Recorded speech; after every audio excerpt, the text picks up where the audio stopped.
Radio Vie Meilleure vous présente L'Homme sans masque, une émission radiophonique consacrée aux hommes, fils et époux. Chaque 4e samedi du mois, en live de 15h à 16h30, L'Homme sans masque.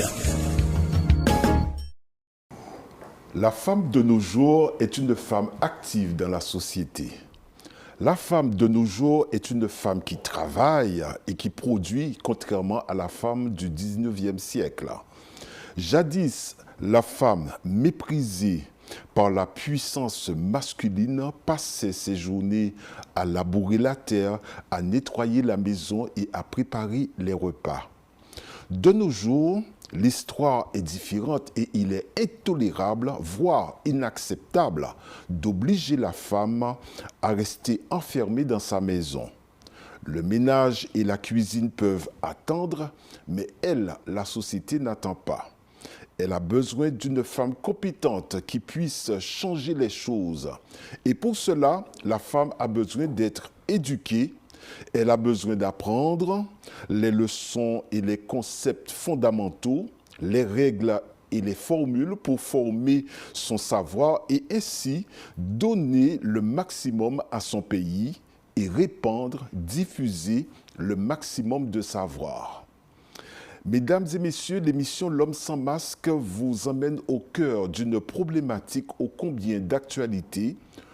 Comment l'homme s'adapte-t-il et accepte-t-il cette évolution professionnelle et éducative de la femme?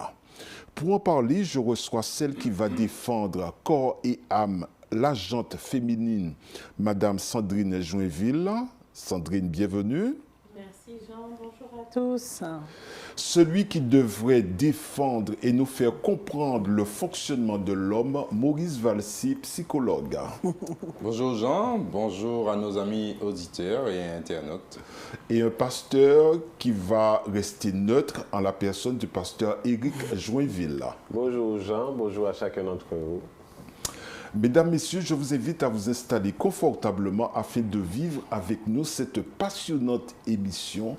Accrochez-vous, ça va chauffer. Ma première question va faire certainement rougir Sandrine de colère, mais je la pose d'abord à Maurice Valsi, notre psychologue. Pourquoi la femme ne reste pas à sa place comme ça, tout irait bien, Moïse?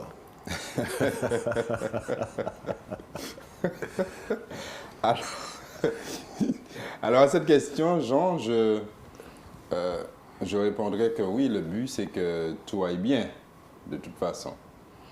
Dans ton introduction, tu parlais de cette femme du 19e siècle. Et j'aime à dire que cette femme-là, du 19e siècle, travaillait bien plus que la femme du 21e siècle. Ah, on verra. Elle va rougir encore. On verra. On verra. Mais par rapport à la question pour moi qui se pose dans cette question est la question, oui, de la place. Quelle serait réellement la place de la femme? Quelle serait réellement la place de l'homme? Et se rencontrant les deux, quelles sont à partir de cette rencontre-là, cette rencontre partenariale, quelle serait leur place à chacun? Et il est vrai que cette question est celle des hommes en fait, très souvent, de beaucoup d'hommes. La question de la place de la femme. Et les hommes que nous sommes avons tendance effectivement à définir la place que la femme doit avoir. Mais elle a une place, la femme. Les hommes ont tendance à définir la place qu'elle doit avoir. Mais toute place, selon moi, se définit en fonction d'une autre place. Et donc, c'est lorsque chacun a trouvé, a défini, a accepté sa place que se définit la place de tout un chacun. Et donc, sa place à elle est obligatoirement en fonction de celle de l'homme et celle de l'homme, dès lors, va être aussi fonction de la sienne. Il y a me semble-t-il, une interdépendance dans ces places. Et si l'on si aujourd'hui on pose simplement celle de la femme, en fait, on lui impose une place arbitraire. Et cette place-là peut ne pas lui convenir, même si elle serait tout à fait bonne. Cette place-là peut la mettre en difficulté et générer chez elle, par la suite, justement, qu'elle puisse avoir ce désir et mettre en œuvre ce désir de rompre ces places arbitraires. Rompre avec ces places arbitraires, et donc ce qui peut devenir effectivement un problème pour l'homme. Et donc selon moi, la raison pour laquelle les femmes, quelque part, ne restent pas à leur place, entre guillemets, c'est parce que peut-être on leur a imposé une place. Et dès lors, il y a nécessité pour elles de redéfinir la place qui leur serait la plus adéquate, la place qu'elles choisiraient.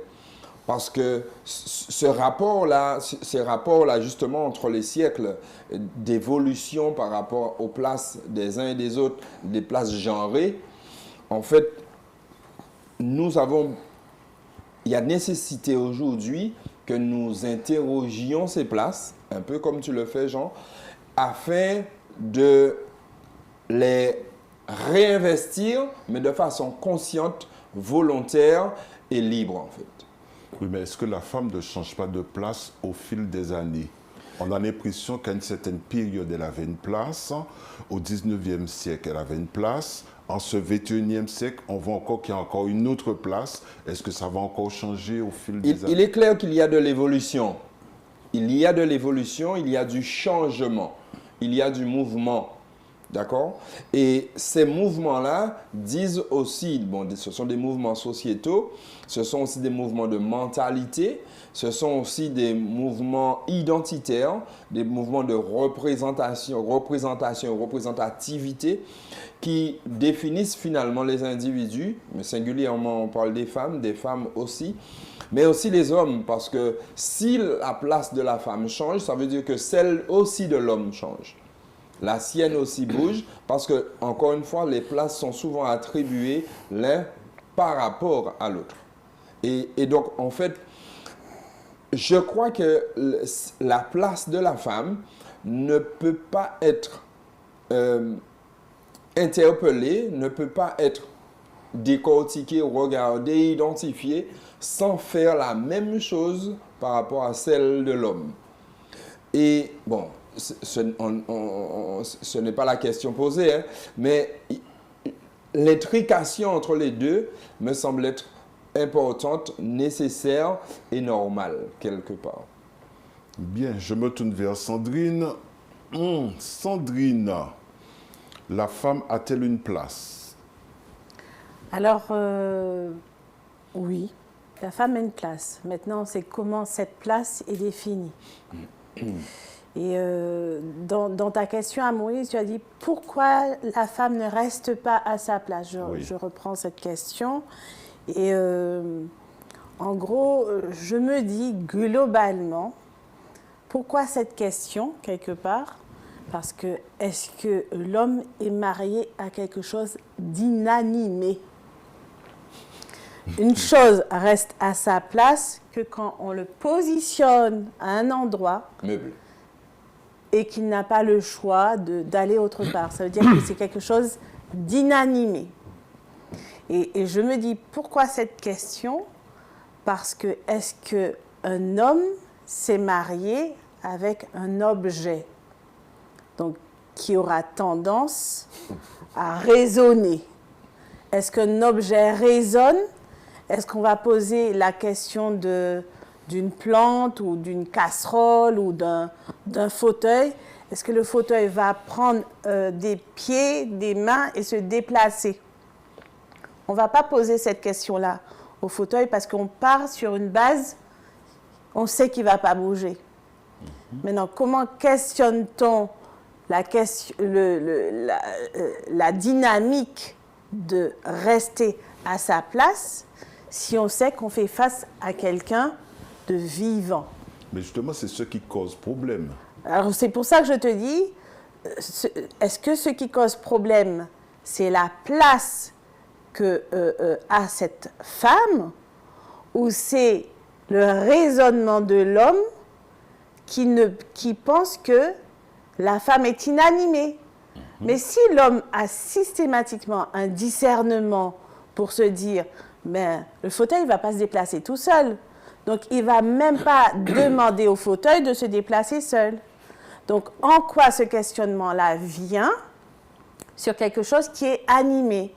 Et là, je me retourne vers vous, gente masculine, en vous disant, êtes-vous conscient que vous êtes marié, associé à quelque chose de vivant? Parce que si c'est vivant, il y a une évolution, il y a un déplacement, il y a quelque chose qui va croître.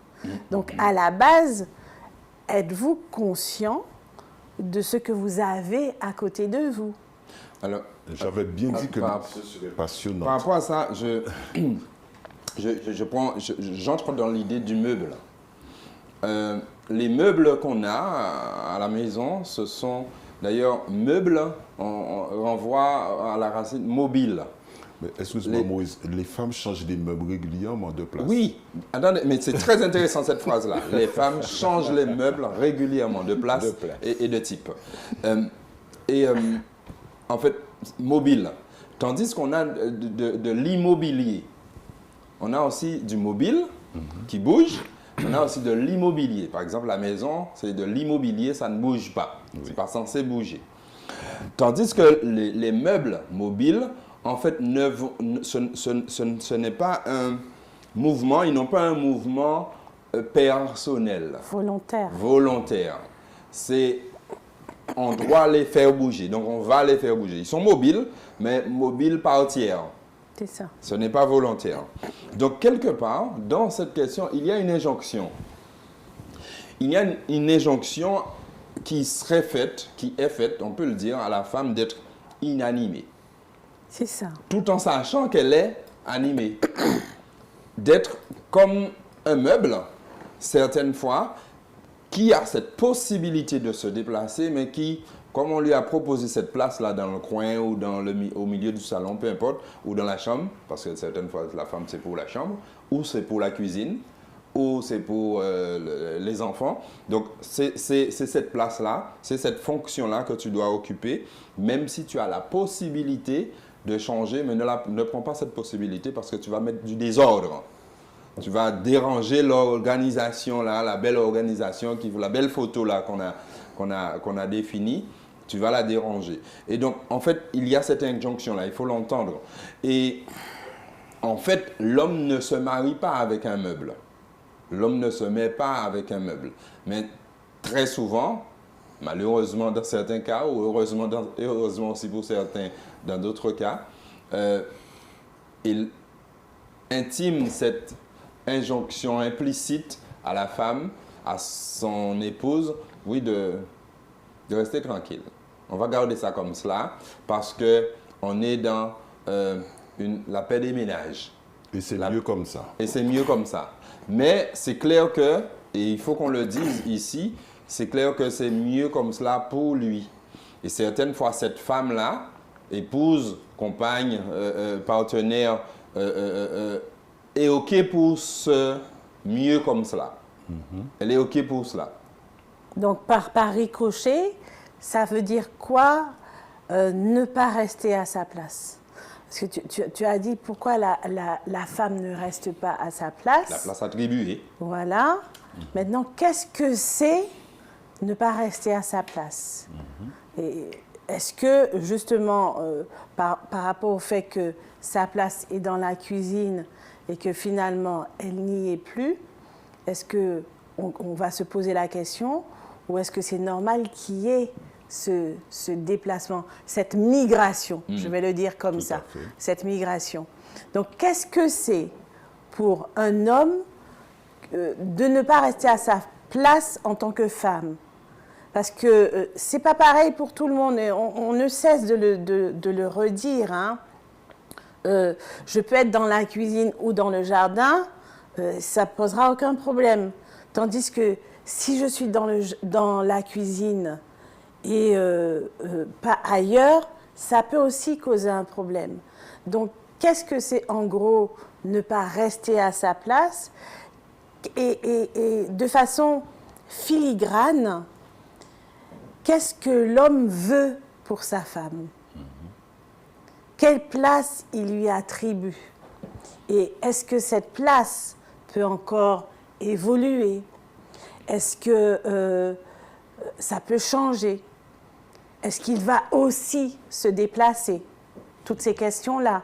Tout à fait. Il y a encore d'autres questions que l'on pourrait poser. Comment expliquer ce changement chez la femme à vouloir faire comme les hommes? On les voit chauffeurs de camions, pilotes d'avion aujourd'hui et même ministres. Faire comme les hommes. Alors, moi, pendant que Sandrine parlait, je m'interrogeais encore sur la femme ou les femmes du 19e et du 20e siècle, et finalement sur celles aussi de ce 21e siècle, les femmes dites modernes ou postmodernes.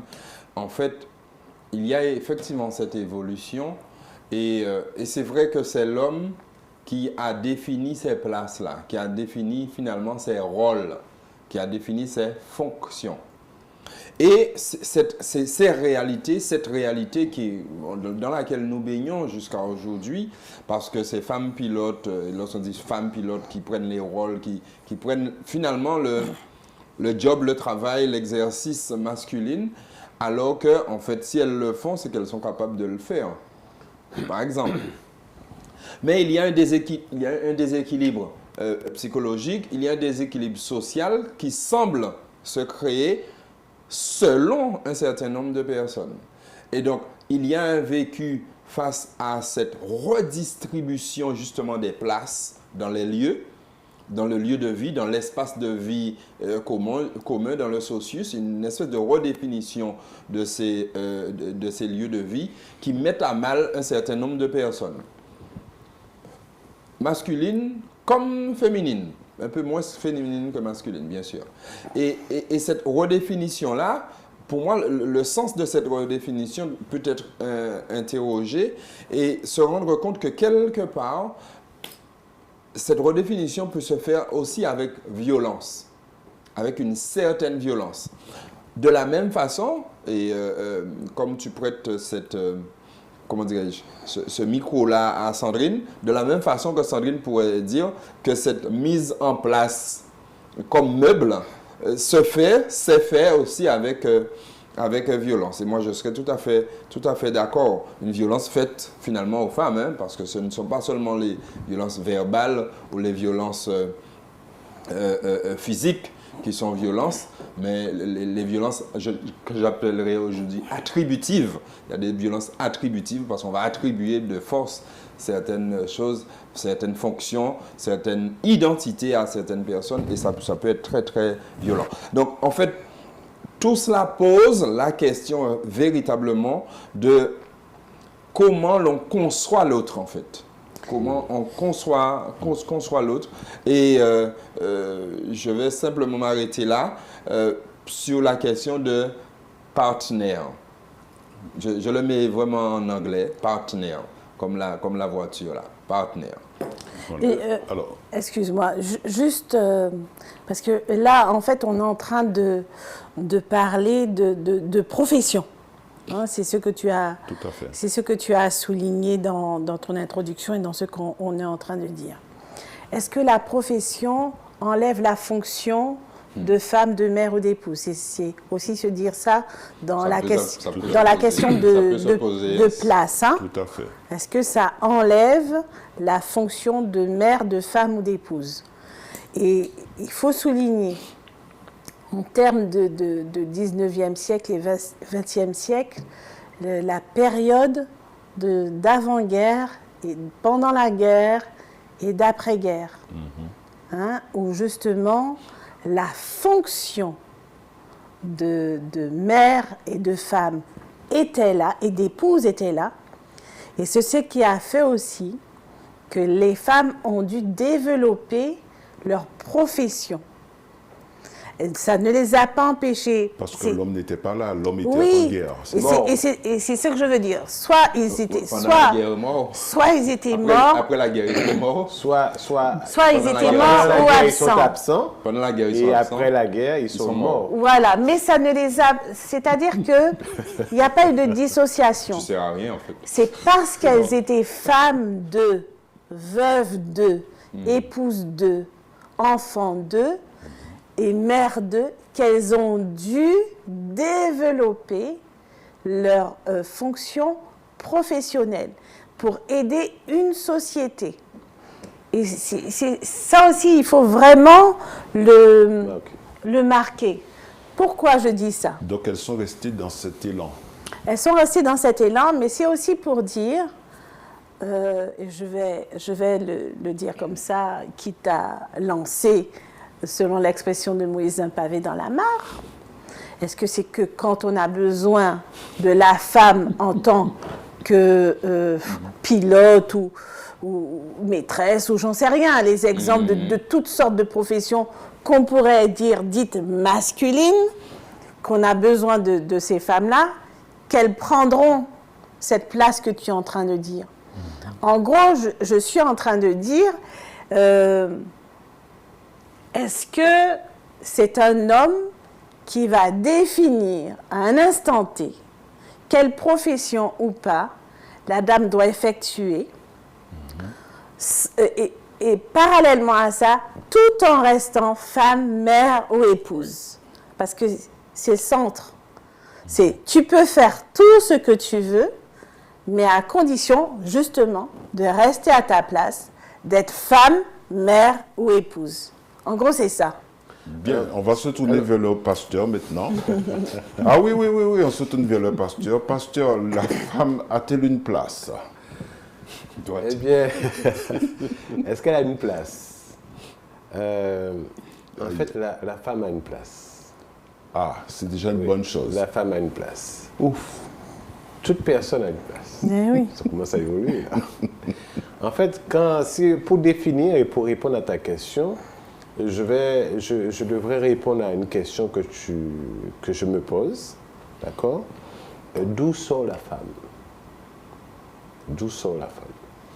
Et on sait, si nous, on est des créationnistes, hein, on pense à la création, on va partir sur la base que la femme a été créée par le même créateur que celui qui a créé l'homme, en utilisant une cote, selon le récit biblique, une cote de l'homme pour pouvoir façonner la femme. Et finalement, quand l'homme va voir la femme venir, il va s'exclamer en disant « Voici l'os de mes os, la chair de ma chair ». Donc, on voit que Dieu, pour façonner la femme, pour créer la femme, ne va pas prendre l'os du pied, il va prendre l'os du côté, la côte. Mais si vous analysez l'anatomie, hein, vous n'allez pas voir que l'homme a une côte en moins que la femme. Donc, ça ne veut pas dire qu'on a une côte en moins, c'est que la femme, c'est cette côte qui est là. Donc, c'est juste, disons, un 8e ou bien un 10e du corps humain, de l'homme. Donc, il y a un enseignement dans cela. La femme, sa place, c'est d'être à côté de l'homme. Et d'ailleurs, il dit que je lui ferai un être semblable à lui, une aide. Donc, la femme, sa place, c'est d'être à côté de son mari pour l'aider. Après, si on rentre dans le débat, on ne parle pas de profession là, on ne parle pas de métier, on parle de place. Donc si nous arrivons dans la conjugalité, on va dire que la place de l'épouse, c'est d'être à côté de son mari. Wow. Et ça maintenant là... Pour l'aider. C'est toujours l'aider. Pour l'aider. Pour aider le mari. Mais il dit... Le texte dit que c'est une aide semblable. Oui. Ça veut dire qu'il n'y a pas une supériorité dans l'aide. C'est semblable. Et si nous nous arrêtons à semblable, on va parler d'équivalence. OK? Donc il n'y a pas un qui est au-dessus de l'autre, mais il y en a un qui est à côté de l'autre. Même si Si on devait mesurer ça en pourcentage, on aurait dit que c'est, disons, 30% et 70% de côté, mais ça reste toujours équivalent, c'est sa place, mais sans tenir compte de la mesure. Tout à fait. Moi, je réponds concernant la place. Après ça, on va revenir sur ce Sandrine problème. veut réagir, je le sens. Non, il n'y a pas de réaction particulière dans ce que dit Eric. C'est un moment justement où cet équilibre-là, comment tu as dit ça? Le semblable, dans cette idée de semblable, au moment où cette idée de semblable est pas remise en cause, mais est nourrie. Parce que dans ta question, quand elles reprennent les études, en fait, c'est quelque part pour être dans cette complémentarité. Oui. Je ne sais pas si je me fais comprendre. Tu as dit tout à l'heure que une aide semblable à lui. OK? Et on est sur la question de place. Donc, est-ce que, au niveau de l'instant de la reprise des études, est-ce que c'est quelque part pour être dans une continuité du semblable à? Alors, La question peut se poser. J'apporte une réponse. Mais c'est un élément pour la discussion, pour notre discussion, pour l'évolution. Le problème, on ne le dit toujours pas pour l'instant, mais on dit souvent, les hommes disent la place de la femme, c'est à la maison. À la maison. Qu'est-ce qu'il y a dans la maison? D'accord? C'est quoi la maison? Alors souvent, on dit c'est de s'occuper des enfants, de s'occuper du ménage, etc. Mais s'occuper du ménage, s'occuper de la maison, il faut avoir de l'art. Il faut un savoir-faire pour s'occuper d'une maison, pour embellir une maison, pour rendre une maison vivable.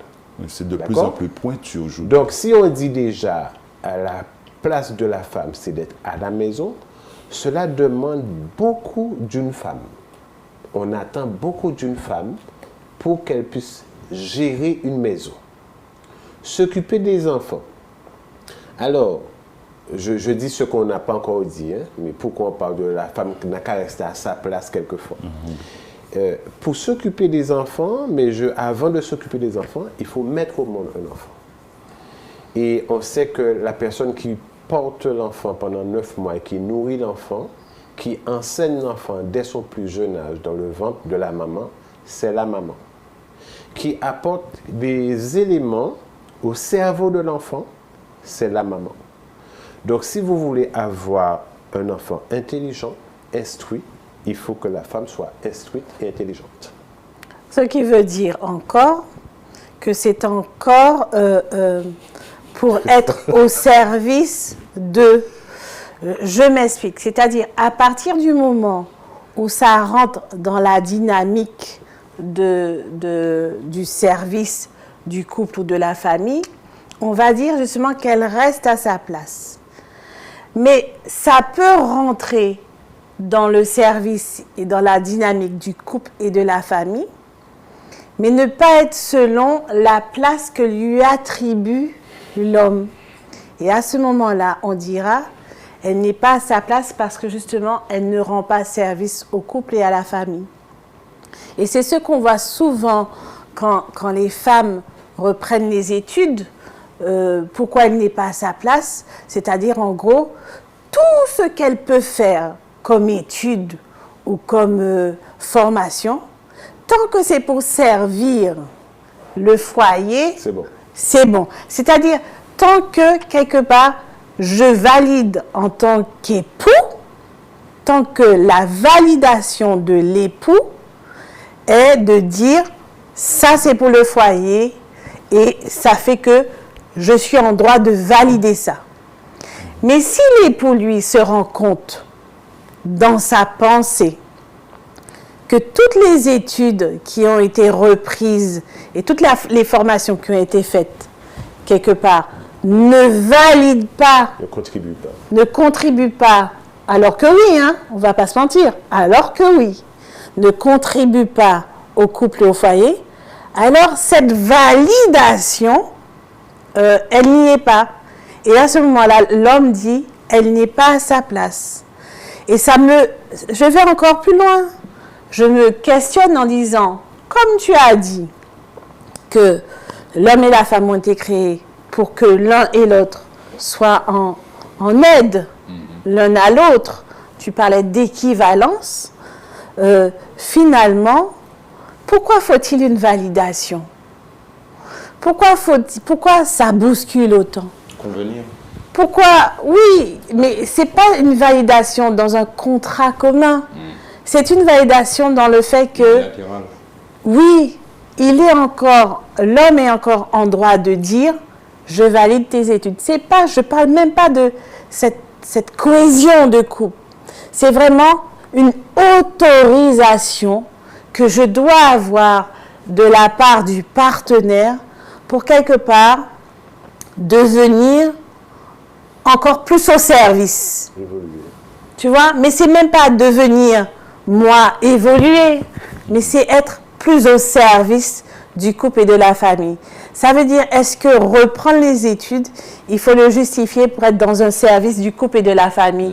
C'est ça que je dis. Ça, c'est le côté, c'est peut-être le côté pernicieux de la chose, c'est-à-dire, en fait, le côté pernicieux. Non, c'est la part pernicieuse. C'est-à-dire que on peut effectivement, il y a à l'évidence ce genre de positionnement qui véritablement fait encore de la femme un meuble. Un meuble qu'on met à souhait à tel ou tel endroit parce qu'elle peut être bougée. Maintenant, il y a aussi ce côté de l'évolution et du changement, que ce soit dans l'acquisition d'autres diplômes, de nouveaux diplômes, mais aussi le changement d'orientation carrément professionnelle, mais qui a pour but une évolution globale. Pas seulement, même si aussi, une évolution personnelle.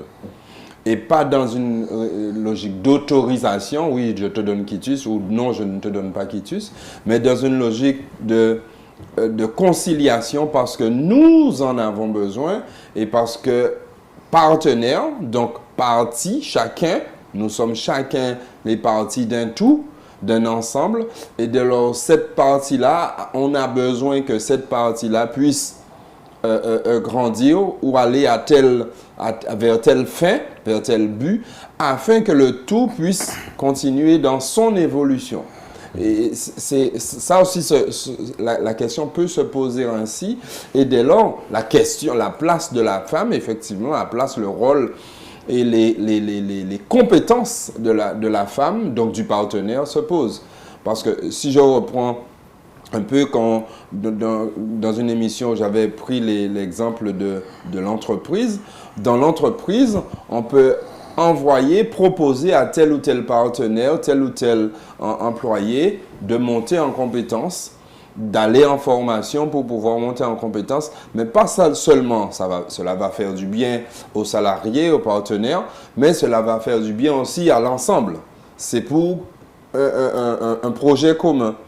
Donc, la personne à qui l'on propose la chose, elle peut dire non, elle peut dire oui, et elle peut y voir un progrès personnel parce que ça la valorise de pouvoir monter en compétence, mais nécessairement cette progression-là va être aussi une plus-value pour l'entreprise.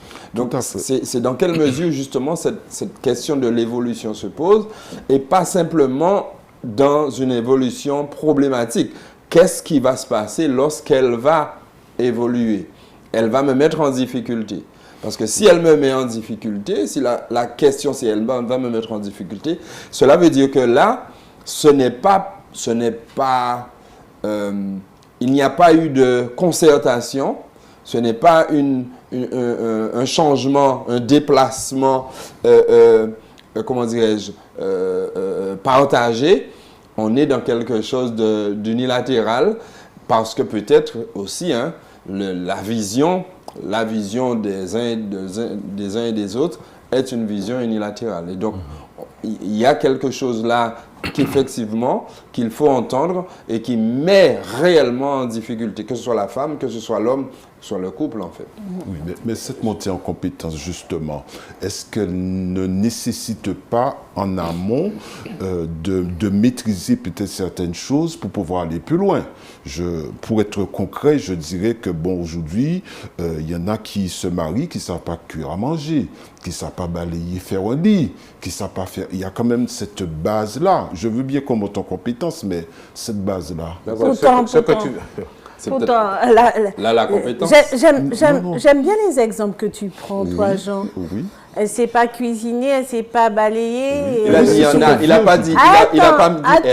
Il a dit il y en a, il n'a pas dit elle. J'ai bien remarqué. Jali, elle ne sait pas faire à manger, elle ne sait pas cuisiner, avec le mot compétence professionnelle. J'allie ça. Oui, oui. D'accord. Je suis en train de l'allier, je fais le lien. Mais pourtant, elle va savoir coordonner, elle va savoir missionner, elle va savoir déléguer. C'est-à-dire qu'on n'a pas d'unique compétence en tant qu'épouse ou en tant que mari. On a des compétences à développer, mais on part quand même sur certaines compétences. Si l'épouse n'est pas compétente pour savoir faire à manger, c'est-à-dire qu'elle n'est pas à sa place. Tu vois ce que je veux dire? Oui, parce que peut-être que, ben oui, dans ce couple-là, elle ne sait pas faire à manger, c'est monsieur qui sait faire à manger. Mais pourtant, elle va pouvoir faire une liste de courses, elle va pouvoir organiser, elle va pouvoir coordonner. Et là, ce que tu es en train de soulever, c'est intéressant, parce que finalement, quand elles reprennent les études, et si elles sont... Ce sera pour apprendre à faire à manger. Et c'est ça que je disais tout à l'heure. Est-ce que reprendre les études, c'est pour s'octroyer certaines compétences qui vont uniquement servir le couple et la famille, mais selon des critères, selon une vision, alors que finalement, elle pourra être compétente dans son foyer et dans sa famille, même sans faire à manger, parce qu'elle aura d'autres compétences. Oui. Tu vois?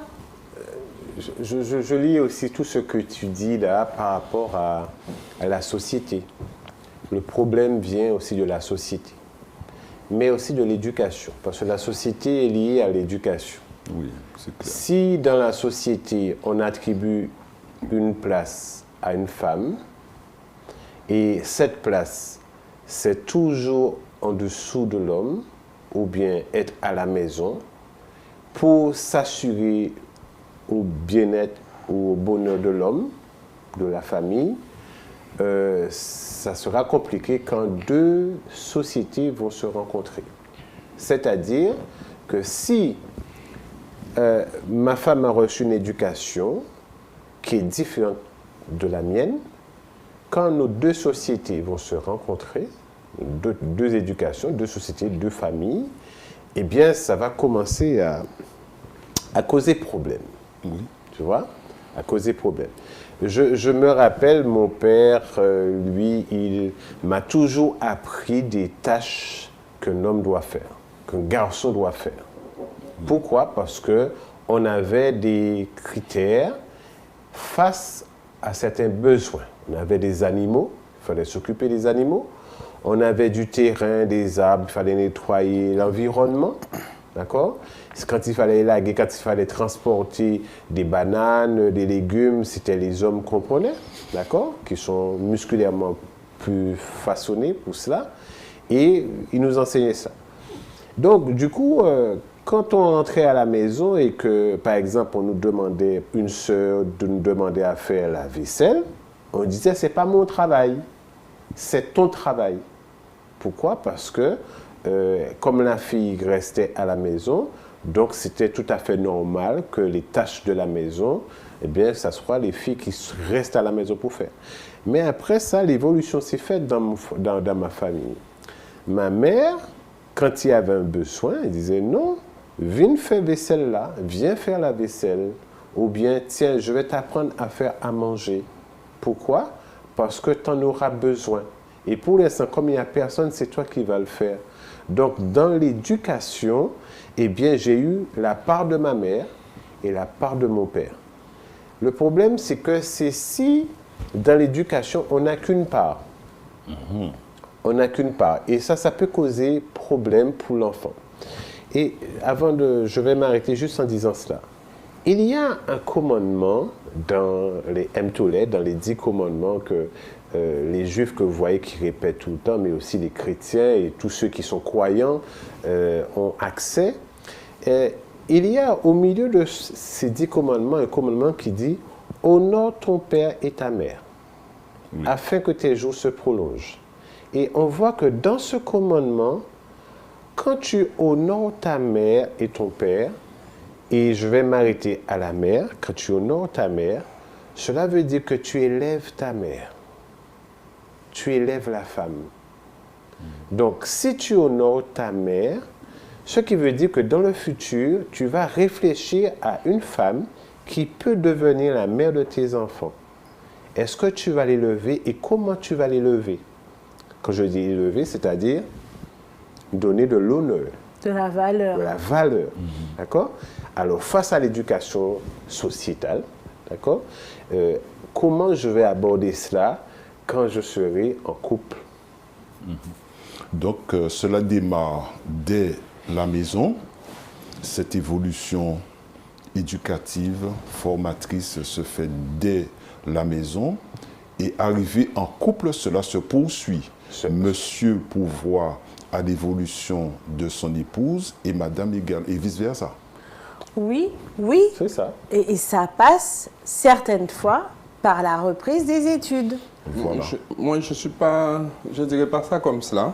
Ah, Non, je dirais pas que monsieur pourvoit l'évolution de madame et vice-versa. Je dis en fait que il y a nécessité de...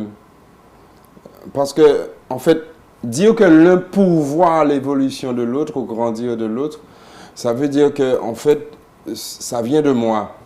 Le contrat conjugal fait que les deux ont défini quelque chose qui les dépasse et qui fait qu'ils deviennent en fait partenaires pour un projet, partenaires pour réaliser.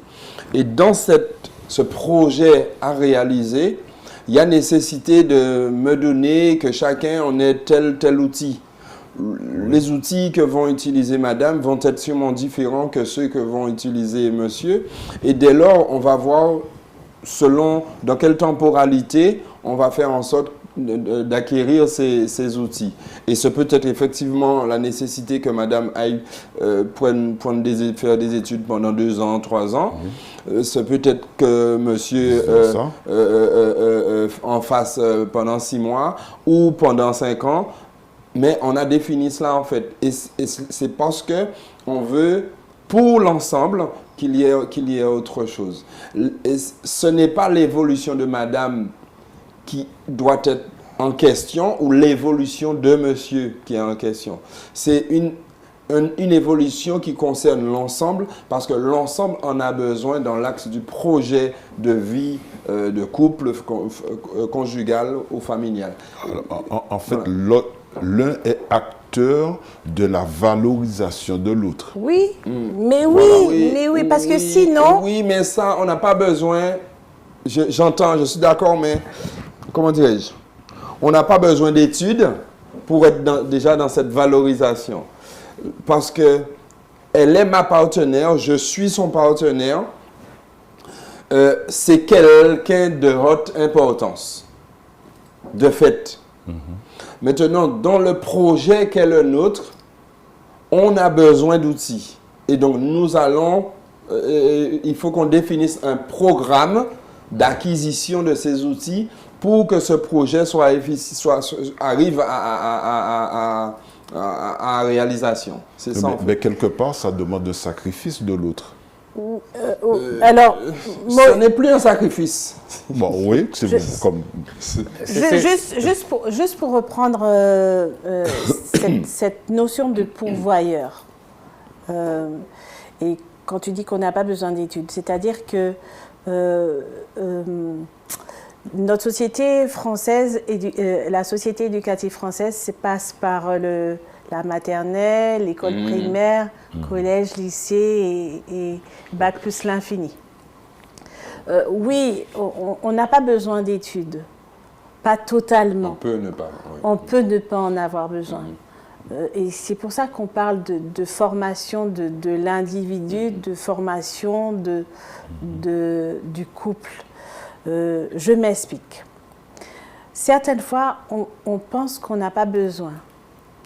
Mais si je pense que je n'ai pas besoin, je ne vais pas donner l'opportunité de connaître autre chose. Si je dis je n'ai pas besoin, je suis dans un accomplissement. Tandis que si je dis j'aurais besoin encore, et j'aurais besoin au travers de l'autre. Et c'est là où, quand tu reformulais ce que Eric a dit, on a parlé de pourvoyeur. Je dois pourvoir par ma connaissance en évolution à ce que l'autre aussi évolue. Et lui, à son tour, pourvoit à mon évolution parce que lui aussi est en connaissance évolutive. C'est très particulier. Oui, justement, quelle serait la pratique de ça? Alors justement, je venais pour le dire. C'est-à-dire, si je ne sais pas lire et écrire, et que je n'ai pas bac plus l'infini, et que lui, il sait au moins lire et écrire, il va pourvoir à mon évolution en me faisant soit apprendre à lire et écrire par son biais, ou par le biais de quelqu'un d'autre. Même calculer. Maman disait toujours, il faut au moins savoir calculer son argent, parce que quand tu vas acheter ton pain, tu vas savoir combien d'argent on te remet. Mais si je ne sais pas, lui, mon partenaire, sait, il va pourvoir à ce que j'apprenne. Et c'est là cette notion de pourvoir. C'est-à-dire, on n'est pas dans une contradiction dans ce que tu dis, hein, vraiment. C'est pas une contradiction, c'est vraiment une façon de dire que si on se construit ensemble, si on est là dans quelque chose d'équitable, comme on le dit souvent, si on est dans une conjugalité, alors on pourvoit, on pallie l'un à l'autre.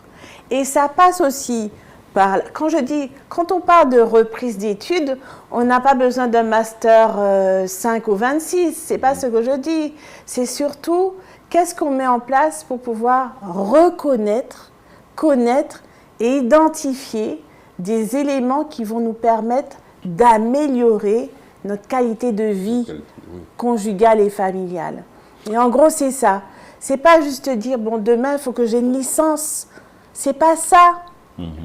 C'est j'ai une licence pour justement progresser, évoluer, mais c'est aussi pour pourvoir à l'autre. Mais quand je veux pourvoir à l'autre, et c'est pour ça vraiment cette question de place que tu as introduite est importante. Quand je vais pourvoir à l'autre qui est un homme, comment va-t-il accepter ça? Est-ce qu'il va rentrer dans cette dynamique? On doit conjuguer. Mais comme quand je vais pourvoir, ça peut jouer sur sa fierté, ça peut lui croire qu'il va enlever, il va être à une autre place, ça peut lui faire croire que je ne serai pas à ma place. Alors c'est là qu'on se dit, est-ce que je vais évoluer et dans quel sens? Parce qu'on est dans quelque chose de bien ciblé. Quand elles reprennent les études. Et c'est ce quand-là, c'est qu'est-ce que ça me fait en tant qu'homme? Est-ce que ça va bousculer mes valeurs? Est-ce que ça va bousculer mon éducation? Est-ce que finalement, je vais mettre en échec mon mariage parce que je l'ai, entre guillemets, autorisé à reprendre les études? En gros, comment je vais évoluer en tant que partenaire? Surtout que quand... au niveau de la société, l'éducation, si la femme maintenant va avoir un métier quelquefois qui amène plus d'argent à la maison, Eh bien, quelquefois, il peut nous être soufflé, c'est pas la femme qui doit avoir un plus gros salaire, c'est pas la femme qui doit apporter Tout à fait. de l'argent pour pouvoir nourrir la maison, c'est le mari. Et tout ça, c'est une affaire d'éducation. Je ne dis pas qu'elle est mauvaise éducation. Je dis qu'il faut revoir les valeurs de l'éducation. J'ai un exemple. Si, quand on parle de cette affaire de valeurs, on voit par exemple quand Dieu crée l'homme, et l'homme devient la gloire de Dieu. C'est pour la gloire de Dieu, d'accord? Quand il façonne l'homme. Donc ce qu'il attend de l'homme, c'est que l'homme évolue, que l'homme grandit, que l'homme atteigne des capacités qu'il a mis en lui, premièrement, mais aussi qu'il va acquérir en ayant lien avec lui. Mais pourquoi cette évolution de la femme fait peur aux hommes? Alors justement, j'en reviens, je reviens à cette question. Alors lui, l'homme, Dieu s'attend à ce que l'homme vraiment atteigne des capacités, des hauteurs. OK? Mais il dit aussi qu'il a créé la femme pour être la gloire de l'homme. Donc si être la gloire de Dieu, c'est d'atteindre les hauteurs, d'accord, qu'il a mis en réserve, donc si la femme est la gloire de l'homme, c'est pour permettre à ce que la femme puisse atteindre des hauteurs. Donc, c'est extraordinaire quand une femme évolue. Qui est-ce qu'on met en valeur quand la femme évolue, quand la femme prend des statuts? La personne qu'on met en valeur, c'est le mari. Tout le monde, quelquefois, les hommes, par exemple, vont envier ce mari qui a une telle femme. Et vice-versa, si c'est le mari qui prend de l'essor, les femmes vont envier cette femme qui a un tel mari. D'accord? Donc, nous avons une vision interne, mais ceux qui sont à l'extérieur ont une autre vision, d'accord, de ce qui se passe. Donc, si l'évolution, c'est très important pour permettre à ce que le couple puisse évoluer, pour que le couple puisse se porter bien, il faut d'une certaine manière qu'il y ait évolution à tous les niveaux. Et si on a ciblé la femme quand elle reprend les études, un homme est content quand la femme, disons, elle ne savait pas faire à manger, elle ne savait pas faire une tarte. Qu'est-ce qu'elle fait? Elle prend un livre pour apprendre, elle dit, je ne sais pas faire les tartes, mais je sais que mon mari aime les tartes. Elle apprend à faire les tartes. Le mari, lui, il est honoré, heureux, que maintenant sa femme puisse faire une tarte pour lui. Mais grâce à quoi?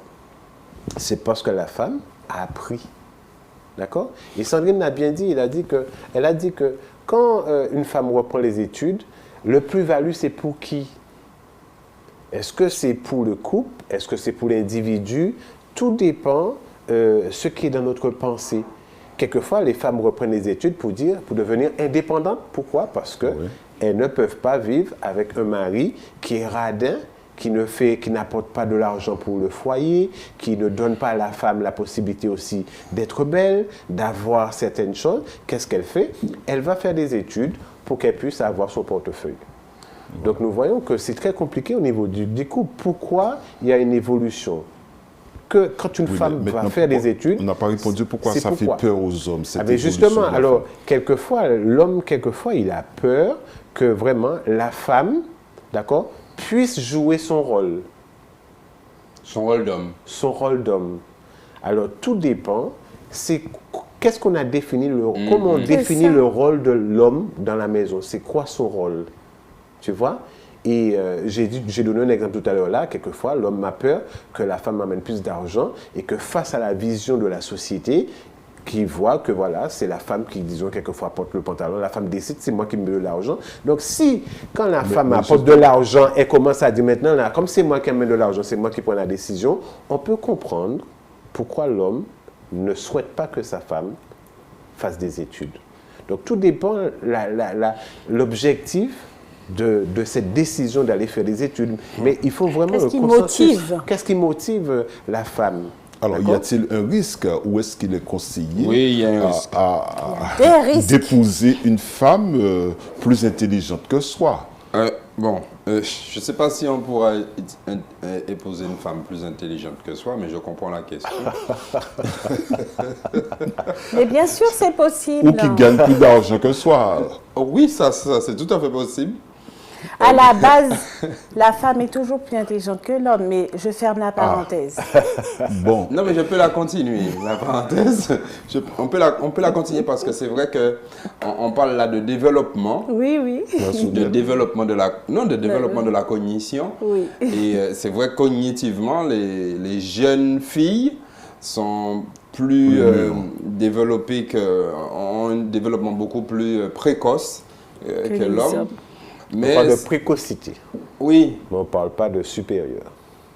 Mais jusqu'à un certain âge, Oui. véritablement, jusqu'à entrer vers 18-20 ans, jusqu'à 25 ans à peu près, jusqu'à 25 ans. Les jeunes filles il y a une certaine supériorité. On va trouver l'équivalence. Et les garçons rattrapent ça rapidement, après 26 ans. À 30 ans. Lorsqu'ils arrivent à 30 ans. Et pour faire une petite digression par rapport à quelque chose que je disais à un certain moment, là, on est dans des maturités psychologiques. Oui, c'est-à-dire la maturité psychologique de la fille, de la jeune femme, va être plus précoce que la maturité psychologique de l'homme. Et donc l'homme, véritablement, on va attendre les 30 ans pour être bien mature, mais la femme va l'être plus tôt, un petit peu plus tôt, dans 25 ans, peut-être des fois avant. Et donc, oui, et là, les choses vont se niveler.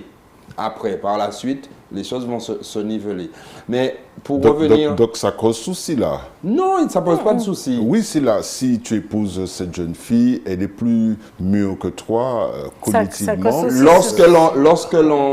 Lorsqu'on entre en conjugalité trop tôt, par exemple, les jeunes qui entrent en conjugalité à 20 ans, un garçon de 20 ans avec une jeune fille de 20 ans, il y a effectivement un écart. Ou qu'on éduque aussi des machos aussi. Ça peut causer soucis comme ça. Ça, c'est une réalité. Et ça encore pose des écarts qui mettent en difficulté véritablement l'évolution du couple et aussi l'évolution des personnes, des partenaires. Et donc, en fait, par rapport à la question, j'ai perdu la question que tu avais posée. Oui, la question était, y a-t-il un risque d'épouser? Oui, la question du risque.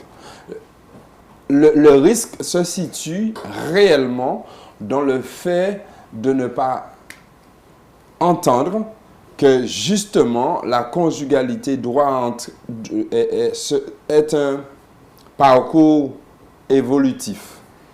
Et que justement, cela peut devoir passer par études, par diplôme, par reprise d'études. Et lorsqu'on est figé dans un schéma comme quoi c'est comme cela, c'est cette place, on parle de place au début, et pas autrement, en fait, oui, il y a des risques réels. Après, concernant le fait que la personne soit plus intelligente ou moins intelligente, ait plus de bagages cognitifs, ait plus de bagages en termes de diplôme ou pas, là encore, on est dans des représentations, des façons de se représenter l'autre, de se représenter soi, et on est aussi dans des images de confiance, d'estime, de valeur, valorisation ou pas de soi.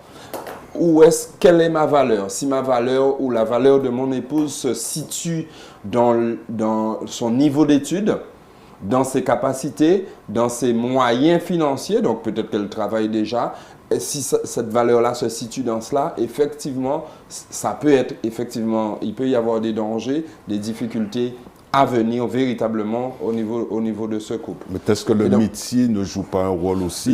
Le métier, les milieux fréquentés et tout cela vont jouer aussi un rôle, mais tout cela encore sera dû à des représentations qu'on a et du travail de maturation, pour revenir encore à un autre terme, du couple. C'est-à-dire comment le couple a mûri. Comment il a mûri pour arriver à être couple, c'est-à-dire comment ils ont échangé pour décider de faire couple. Parce que s'ils ont maturé toujours avec une espèce de biais, un écart, effectivement, ces choses-là, à un certain moment, vont poser problème parce qu'on va la société, les personnes qu'ils vont qu'ils vont fréquenter vont leur renvoyer ces écarts-là. Ils seront en difficulté d'un côté ou d'un autre. Et pour finir, je finis sans dénouer, mais on parlait de cette nécessité de le terme que Sandrine utilisait, on disait qu'on est... Pourvoyeur. Voilà, pourvoyeur.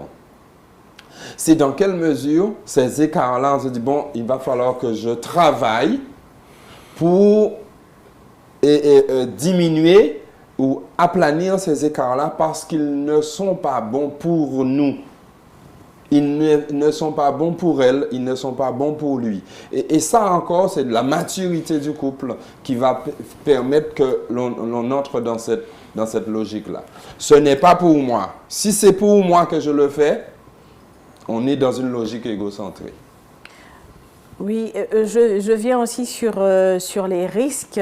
Les risques, c'est que aussi de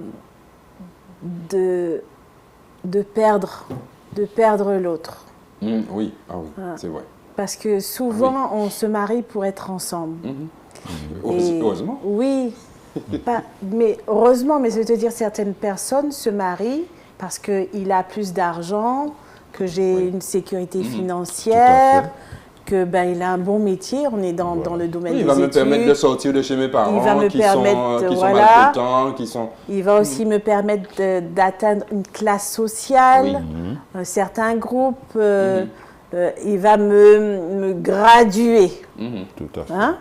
Et le risque de tout ça, c'est pas de tout ça, le risque de reprendre les études, comme ta question c'était par rapport au risque. Oui, y a-t-il un risque ou est-il conseillé d'épouser Voilà. une femme?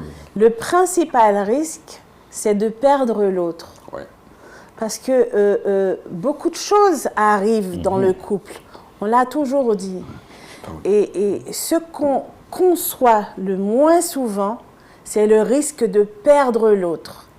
Et encore, ce qui est encore pire, c'est qu'on perd l'autre pour des études. Tu vois? Donc, c'est pas... Certains maris, certains partenaires, ils sont OK avec ça. Tu peux évoluer. Si tu veux reprendre des études, si tu veux passer des concours, on va pallier aux dépenses du foyer, on va pallier à tout ça. Mais souvent, ce que les partenaires disent quand il y a une reprise d'études, c'est qu'elle n'est plus la même. Ouais. Changer. Et elle a changé. Ouais. Et je ne le reconnais plus, je ne la reconnais plus. Pourtant, c'est la même personne. Oui. On a gardé les mêmes habitudes, mais je ne la reconnais plus.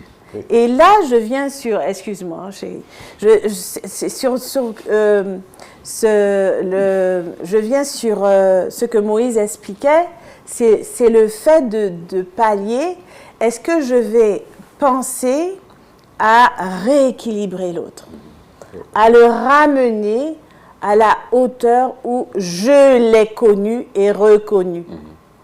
Parce qu'il y a un travail non seulement de celui qui reprend les études, et un travail de celui qui a adhéré à cette reprise d'études. Et le fait juste de dire « je ne te reconnais plus » commence déjà à rentrer dans cette idée de rééquilibrer le couple. Ça veut dire quelque part, l'évolution, est-ce que je peux la parler, l'exprimer, dire que bon, voilà, tu as repris les études, moi aussi j'ai repris les études, mais finalement, au jour d'aujourd'hui, je ne te reconnais plus parce que les choses ont changé. Donc il faut s'adapter. C'est ça, puisqu'il s'agit d'une ponctualité. Tu es dans un complément circonstanciel de temps. C'est un questionnement temporel. C'est quand, tu vois? Alors, pour compléter ce que Sandrine dit concernant le risque, moi j'invite toujours les gens à... Bon, il y a des gens qui ne sont pas croyants, mais je les invite quand même à prendre le temps de pouvoir lire la Bible, étudier la Bible. La Bible, c'est un livre d'enseignement, pas un livre de renseignement, parce que si tu veux avoir des renseignements sur tout, tu ne vas pas pouvoir étayer ce que tu penses. Mais par contre, on peut tirer des enseignements. Quand on regarde l'origine, et on part à partir du péché, on voit que la femme, la femme va désobéir à un ordre de Dieu. Et sur la base de quoi? Sur la base d'une proposition du serpent ancien, qui est vraiment Lucifer, et qui dit, si tu manges cela, tu deviendras comme un Dieu. Donc on voit ce qu'il propose, c'est un pouvoir. Parce qu'on a parlé des risques, la peur de perdre. Et on voit que malgré Adam savait ce qui en résulterait de la désobéissance, pour ne pas perdre sa femme, il va suivre la femme dans la désobéissance. D'accord? Donc on peut voir que quand on a peur, il y a des choses qu'on peut faire sans mesurer les conséquences. D'accord? Donc cette peur. Mais nous voyons qu'après la désobéissance, Dieu va dire quelque chose à la femme. Il va dire que puisque tu as désobéi, d'accord, eh bien tes désirs se tourneront vers ton mari et il dominera sur toi. Beaucoup de personnes analysent ça comme une malédiction, surtout quand on entend le mot dominer. Or, le mot dominer qui est utilisé ici, c'est le prendre soin. Donc, tes désirs, malgré ce qui se passe ici, je vais faire en sorte que tes désirs se tournent vers ton mari. Que la peur qu'il avait de te perdre, d'accord, et bien que tu puisses retourner, que tu aies le désir de ton mari. Et lui prendra soin de toi. Donc, c'est une bénédiction. Et à tel point, par rapport aux personnes qui ont peur, les partenaires en évolution quand elles reprennent les études, je donne un exemple. Et peut-être vous allez pouvoir rebondir sur cet exemple. On a Joseph et Marie. On a Joseph, quand vous regardez la généalogie de Jésus dans le livre de Matthieu, chapitre 1er, vous allez voir la dernière partie des 14 qu'il emploie, se trouve Joseph. Et chaque fois, avant Joseph, jusqu'à Joseph, le mot qu'il dit, c'est engendrer. Un tel engendra un tel engendra. Et quand on arrive à Joseph, il dit Jacob engendra Joseph. Mais on sait que Luc, dans le chapitre 3, dit que le père de Joseph, c'était Élie, avec un H, c'était Élie. Donc on peut penser que ici, la Matthieu présente Joseph comme étant un fils adoptif de Jacob. D'accord? Pas le Jacob, le fils d'Isaac, de Jacob. Et vous allez voir, comme Lot et Abraham, c'était son fils, mais c'était son neveu. Et donc, ça veut dire qu'il y a un problème de filiation ici. Et juste après Joseph, on va voir que Joseph va dire que l'époux de Marie, d'où est né Jésus. On ne dit pas que Jésus a été engendré par Marie ni par Joseph. Donc, c'est du passif. Donc, on voit même un passif est lié à Joseph. Donc, Joseph, lui, il est dans la lignée de Jésus, alors qu'il n'a pas engendré. Donc, il y a déjà un petit souci. Mais ça veut dire que Matthieu met Joseph ici dans la lignée. Ce qui s'occupe, il s'occupe de la lignée, d'accord? La lignée, d'accord, pour Jésus. Pourquoi je dis cela? Parce qu'on va voir que la personne qui va porter Jésus, c'est Marie. Toute la valeur va être liée à Marie. Tu seras honoré de toutes les femmes. Toutes les femmes seront jalouses de toi, mais vont bénir Dieu. D'accord? Tu seras béni d'entre toutes les femmes. Pourquoi? Parce que tu portes l'enfant Jésus. À l'époque, il n'y avait pas cette affaire de métier que nous avons ici. Là.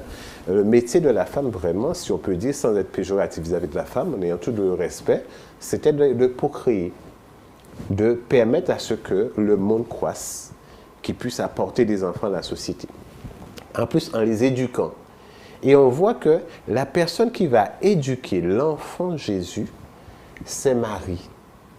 Et on voit que par rapport à Joseph, eh bien, l'évolution qui va se faire, c'est au niveau de la femme. Donc, mine de rien, Joseph va voir sa femme prendre on va dire des galons, va prendre du galon, et qui sera honoré de Dieu, qui va s'occuper de l'enfant Jésus, qui va éduquer l'enfant Jésus. Mais lui, il est là. Ce n'est pas de lui qu'on parle vraiment, mais on parle de lui. Parce qu'on va voir, on va montrer comment Joseph, pendant tout le temps, s'est effacé pour prendre soin de sa femme, qui prend du galon pour s'assurer que sa femme reste vivante avec son fils quand Hérode cherche à tuer l'enfant.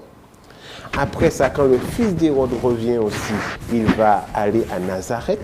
Mais on voit que le texte dit aussi, pour que cela puisse s'accomplir selon ce qui est écrit, pour que la prophétie puisse s'accomplir. Alors, je m'arrête là en disant quoi? Que quelquefois, les hommes ont peur de l'évolution de la femme, mais on voit que par cet exemple, que Joseph, lui, il n'a pas peur.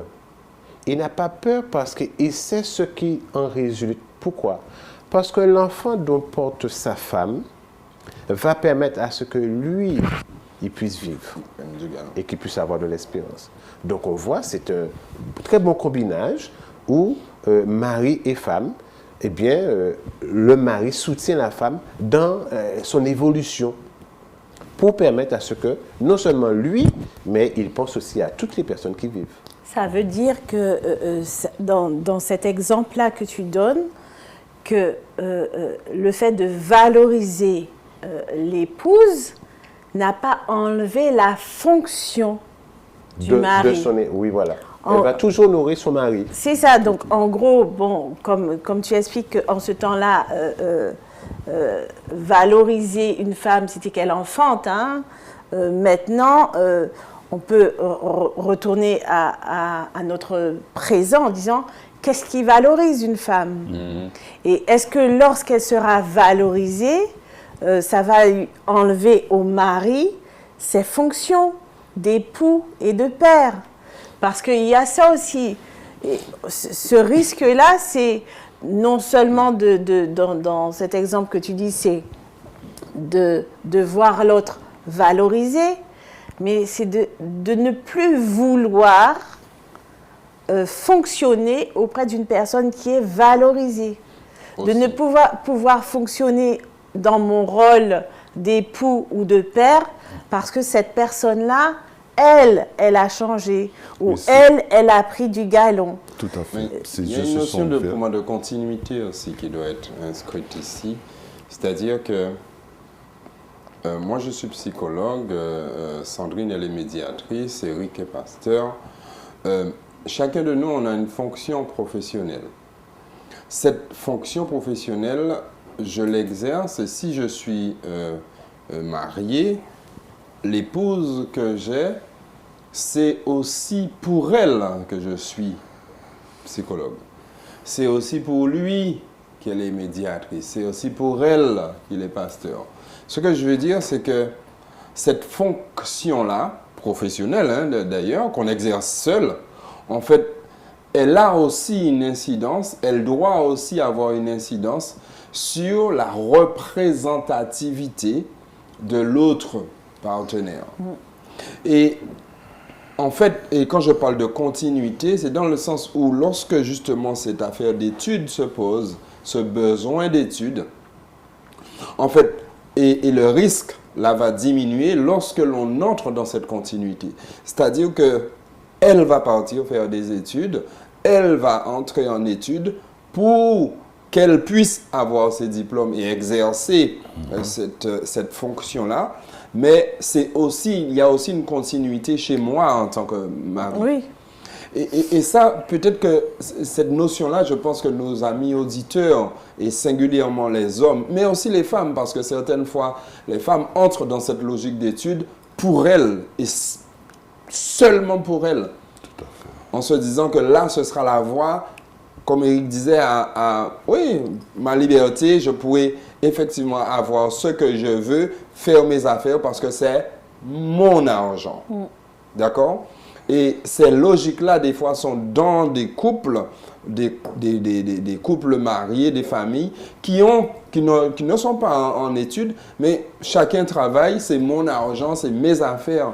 Et on est dans cela. Et lorsqu'il y a cette nécessité de reprendre des études, ce besoin-là, finalement, on monte en compétences professionnelles, et donc on monte en compétences professionnelles que pour soi. Cela ne sert à rien, sinon à pire à la famille et au couple qui avait besoin de cette évolution. Et donc, pour moi, il y a du sens. Et donc, ce ne sont pas les études le problème. Reprendre des études, c'est pas ça le problème en fait. Le problème, c'est le problème de la non-reconnaissance de l'autre et de cette non-continuité, le sens en fait de la conjugalité. Et moi j'apprécie qu'on mette vraiment souvent le droit sur cela. La conjugalité a un sens, a une direction et que les partenaires ont besoin de comprendre afin de faire vivre cela et laisser une trace. Laisser une trace pour leurs enfants lorsqu'il y en a, laisser une trace dans cette société pour dire quelque chose de vrai. Parce que très souvent, en fait, on dénature la conjugalité en fonctionnant comme si c'est moi qui décide de ce que tu dois faire, c'est moi qui décide de ce que je dois faire. Non, on est là dans un partenariat. Et ce partenariat doit nous permettre effectivement d'évoluer, en fait, de grandir. Les deux ont besoin d'être évolués. D'évoluer. D'évoluer. Les deux ont besoin d'évoluer. Mais ces deux qui ont besoin d'évoluer, c'est pour le projet commun. Alors, par rapport à ce que tu dis, Moïse... Et valoriser aussi. Oui. Oui. Valoriser. Valoriser. Et Oui. ça m'invite à amener la notion de posture. Oui. On aime parler dans nos professions, hein, comme tu viens de dire, Moïse, on aime dire qu'il faut être en posture. C'est-à-dire que la posture, automatiquement, quand tu penses posture dans un métier, on va te dire, tu es un professionnel. Ça veut dire que tu es automatiquement dans un mécanisme d'action et réaction professionnelle. Et je mets ce mot posture dans le terme partenaire, dans le terme conjoint. Je m'explique. Oui. Est-ce que, comme tu viens de dire, Moïse, ce n'est pas en fait le problème de reprendre les études ou d'être valorisé ou de monter en galon.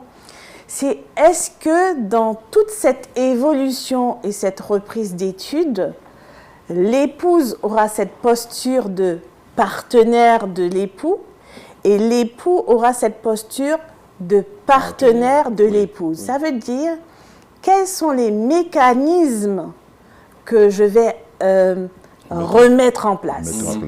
Hein, puisque si je dis... Oui, puisque en tant que professionnel, on va me dire, mets-toi en posture, tu es une professionnelle. Ça veut dire que la façon dont tu parles est régie par des lois. La façon dont tu agis, tu es selon la médiation, c'est l'éthique et la déontologie du médiateur, pour le pasteur, pour le psychologue aussi. Donc, si jamais je faillis à ma déontologie, on peut me poursuivre. Donc, est-ce qu'en tant que conjoint, on peut allier la conjugalité à la posture? Est-ce que finalement, je choisis et je consens au travers de l'évolution être un partenaire en posture? C'est comme cet exemple que tu as donné, ben, la femme, oui, elle va évoluer pour pouvoir avoir un portefeuille nourri, parce que justement, la posture du mari, c'est de ne pas lui donner. Mais même s'il lui donne, est-ce que la posture de la femme, c'est de ne pas aller? Elle peut y aller, mais toujours en gardant cette posture-là. Et quelque part, c'est vraiment ce qu'on disait au départ, à quoi on adhère en tant que partenaire et comment on évolue ensemble sans jamais perdre de vue qu'en effet, on est des partenaires. Mais avec tout ça, qu'est-ce qu'on met? On met l'orgueil, on met l'égoïsme, on met les peurs, parce qu'il y en a. On met tellement de l'estime de soi, parce que ça, c'est des fois catastrophique dans cette société. Si je ne prends pas mon plaisir, si je ne suis pas valorisée, je ne vais pas y arriver, et ma femme non plus d'ailleurs. Donc quelque part, comment on peut conjuguer tout ça? Ouais, et surtout, il faut faire attention parce que c'est cette pression sociétale qui est toujours sur le couple, sur les relations. C'est-à-dire que la peur que l'homme peut avoir, quelquefois, c'est que quand la femme évolue et qu'il soit négligé, lui, que le foyer soit négligé, d'accord? Et que même la société soit négligée. Donc, je pense qu'il faut vraiment réfléchir sur l'évolution de la femme. Je vois juste un exemple pour terminer avec cela. Joseph, il va prendre l'opprobre sur lui. Parce qu'il va savoir que sa femme est enceinte. Il n'a pas couché avec sa femme parce que c'est sa femme. D'accord? C'est avec coutume que la femme, après les fiançailles, le mariage, reste à peu près 1 an chez ses parents. D'accord? Après avoir payé la dot. Donc, lui, il va prendre l'opprobre. Il ne va pas, parce que l'ange va le rassurer. C'est parce qu'il y a un être qui va le rassurer pour dire, n'aie pas peur de prendre Marie pour femme, parce qu'elle porte l'enfant qui va sauver l'humanité, son peuple. Donc, il va accepter l'opprobre parce que de l'autre côté, il a une promesse. Donc, il ne va pas répudier sa femme. Okay? Deuxièmement, il va accepter d'être effacé et qu'on s'occupe que de Marie. Même dans le temps, quand on parle actuellement, même dans les fêtes, on parle plutôt de Marie. On honore Marie et quelquefois, on oublie Joseph. Il a accepté de vivre tout cela. Pourquoi? Parce que de l'autre côté, Marie, lui, aimait Joseph. Et Marie, par la suite, va donner des enfants à Joseph. D'ailleurs, ce sont les enfants de Joseph qui vont diriger l'Église. Jacques, Jude, l'Église chrétienne. C'est pour vous dire que de notre côté, cette peur va être diminuée, même s'effacer. Pourquoi? Parce qu'il y a une promesse. Donc, si au niveau du couple, il y a, dans l'évolution du couple, la femme décide de faire des études et il y a une promesse de soins, d'accord? Je pense que ça peut enlever la peur que l'autre partenaire peut avoir parce qu'il voit sa femme évoluer. Dans ce cas, il va falloir s'adapter. Moi, cette adaptation, oui, vas-y. Justement, peut-être que tu vas parler de ça, parce que il y a une crise que le couple traverse qui appelle à la reprise d'études, certaines fois. Crise de reconnaissance, on en a parlé. Oui. Elle n'est pas reconnue. Et donc, elle se dit que la porte de sortie, je vais la trouver. Parce qu'il ne me donne pas, il ne me permet pas, en tout cas la conjugalité que j'avais pensée, que nous avions pensé parler, finalement on ne la vit pas. Donc j'ai besoin de trouver une porte de sortie. Mais ce n'est pas ce qui va régler la crise. Non, ça c'est clair, ce n'est pas ce qui va régler la crise. C'est ce qui va l'augmenter et qui va faire en fait qu'elle va aboutir à une rupture. Parce que très souvent, parce que ce sont des couples qui le vivent, finalement, elle va partir faire des études, mais dans sa tête elle part. Il y a des remises en question qui se font à ce moment-là. Oui, à ce moment-là, mais elle a déjà l'intentionnalité est là. Mais ça peut créer des déclics chez l'homme. Tout à fait. Oui. Certaines fois. Mais il ne faut pas attendre, moi, en termes de conseil, il ne faut pas attendre que vous soyez obligé de partir faire des études, de partir en formation, et pour bon, je vais en formation en France, et finalement, bon, je ne reviens pas, j'ai trouvé un travail, mais tu sais, je ne vais pas revenir. Donc, c'était une stratégie mise en place pour stratégie, partir. Oui, mais stratégie obligée parce que la situation était étouffante. Peut-être pas, quelquefois, c'est pas... au départ, ce n'est pas calculé. C'est pas calculé au départ, mais les situations, les événements font que. Et donc, il faut bien entendre quelque chose, c'est que cette affaire-là, on a besoin de pouvoir évoluer, grandir. Et donc, le couple ne doit pas être un couple statique. Le vécu de chacun, même pour des personnes en couple qui ont déjà un diplôme, déjà des rôles professionnels bien établis, c'est important de se questionner là où tu en es. C'est important d'interroger ce vécu-là. Un bilan, une évaluation, parce que, en fait, la routine dans laquelle on est fait qu'on estime que là où la place qu'elle occupe, la place qu'il occupe, c'est la bonne. Tu n'as pas à bouger On peut être dans cela, il faut faire attention à cela pour prévenir un certain nombre de choses. Je donne un exemple d'un couple que j'ai accompagné, et les choses se sont soldées malheureusement par un divorce, mais le couple est venu me voir en crise, en situation de crise, parce qu'elle se plaint. J'ai mis ma vie professionnelle entre parenthèses pour l'aider à monter son entreprise. Aujourd'hui, il a une entreprise, il gagne tant. Je me suis concentré sur mes enfants. Nous avons 2 enfants. Donc, je me suis donné pour mes enfants et pour que les enfants puissent être... OK? Je me suis investi, j'ai tout donné dans la maison.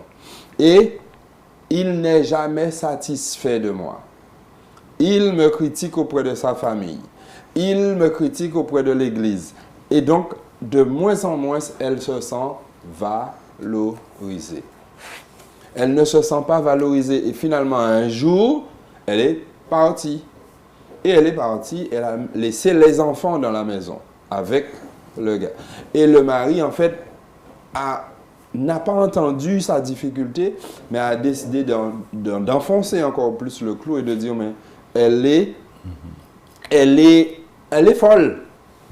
Elle est folle, elle n'est pas équilibrée. Et très souvent, les hommes viennent à parler de l'équilibre psychologique de la femme. Lorsque la femme interpelle et finit par, en fait, secouer le système. On avait parlé de cet arbre-là, secouer cet arbre-là. Il commence à attaquer l'équilibre psychologique et insidieusement faire une espèce de traînée de poudre qui va mettre encore plus en difficulté l'autre partenaire. Voilà. Nous abordons la fin de l'émission. Mais ça, je pense que c'est important d'entendre qu'il y a des souffrances réelles, certaines fois, auprès de femmes qui se sont... Je ne veux pas le dire comme ça, hein, parce que je n'entends pas ça comme sacrifice, qui se sont donnés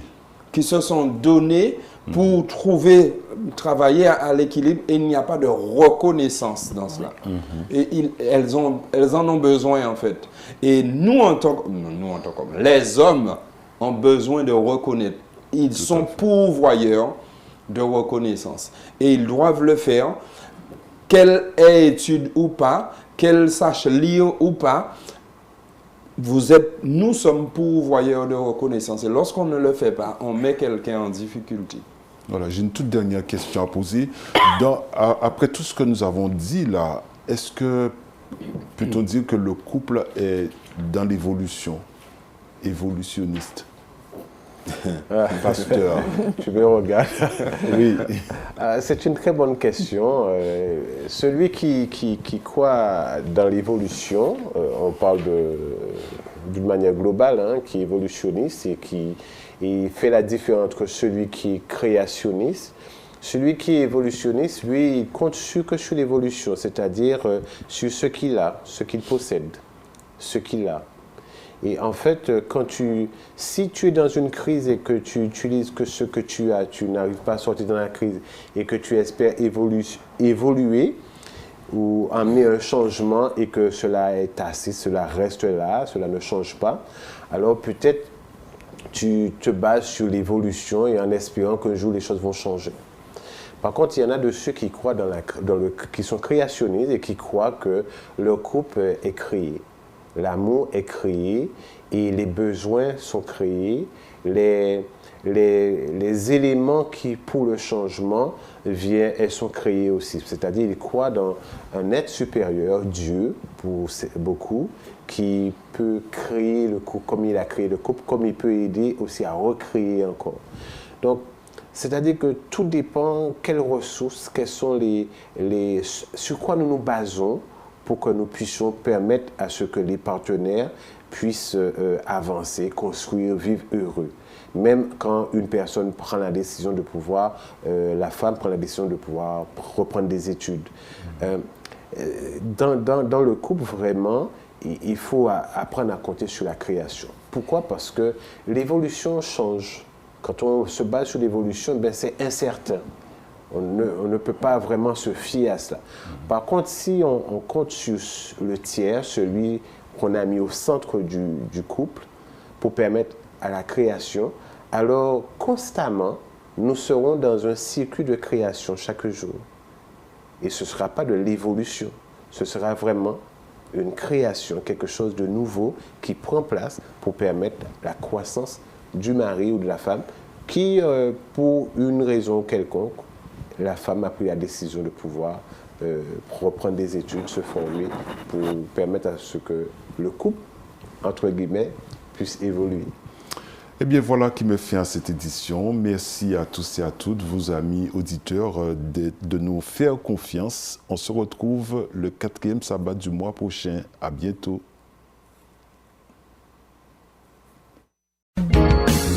C'était L'Homme sans masque sur les ondes de la 93.3 et le YouTube Live de Radio Vie Meilleure. Présenté, animé par Jean Holder. L'Homme sans masque.